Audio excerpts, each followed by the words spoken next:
welcome back to another Artifact Corner. Today we will be looking at a beautiful Scottish wool cape from 1833. This cape was purchased by Henry Livingston Webb for his wife Frances Henrietta Delord Webb on their honeymoon. After they were married in our gold parlor room, they went on over a year-long honeymoon in Europe. On their way home, they were in England waiting for the boat that would bring them back across the Atlantic to America. During their time in England, Henry needed to go to Scotland for business, and his wife decided to stay behind in England. While he was in Scotland, he bought her this stunning wool cape, and he bought himself a matching wool greatcoat. This cape is a vibrant shade of red with green, white, and yellow stripes. Let's learn a bit more about plaid, or what the Scottish would call a tartan. So, what is a tartan? According to the Scottish Tartans Museum and Heritage Centre, a tartan is the pattern of interlocking stripes called a tartan, is often mistakenly known as plaid. Plaid actually comes from the Gaelic word for blanket and is specifically used in the context of Highland dress to refer to a large length of material. The original kilt was known as the belted plaid and consisted of a length of cloth, basically a large blanket, that was gathered and belted at the waist.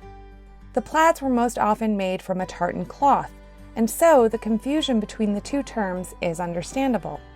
Tartan or plaid fabric is now very closely associated with Scotland, but it has been used as a pattern by peoples around the world for many millennia.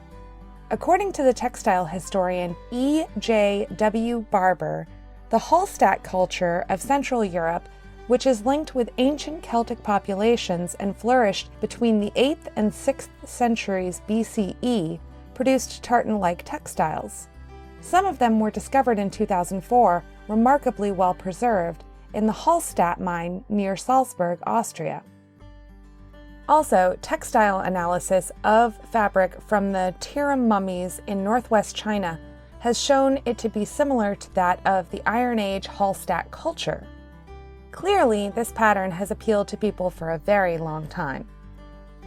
The more modern tartans that we see today did not exist in Scotland until the 16th century.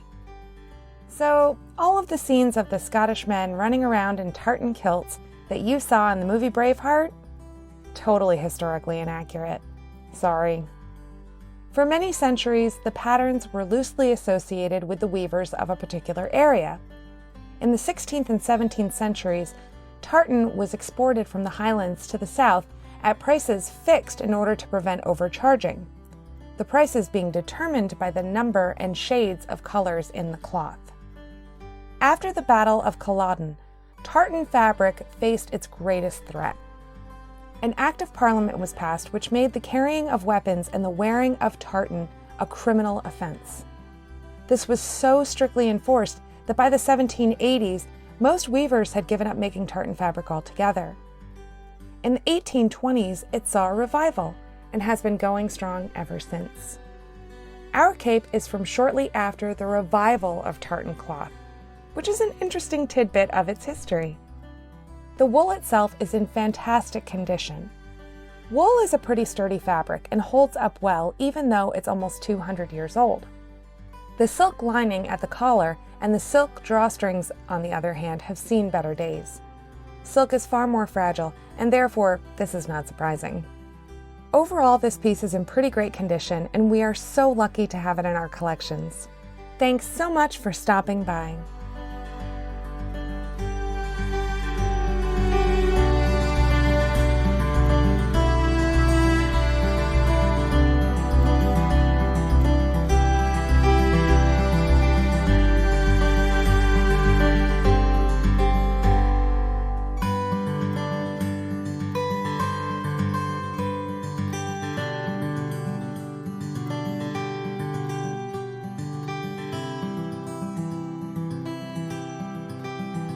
So much for Braveheart, baby.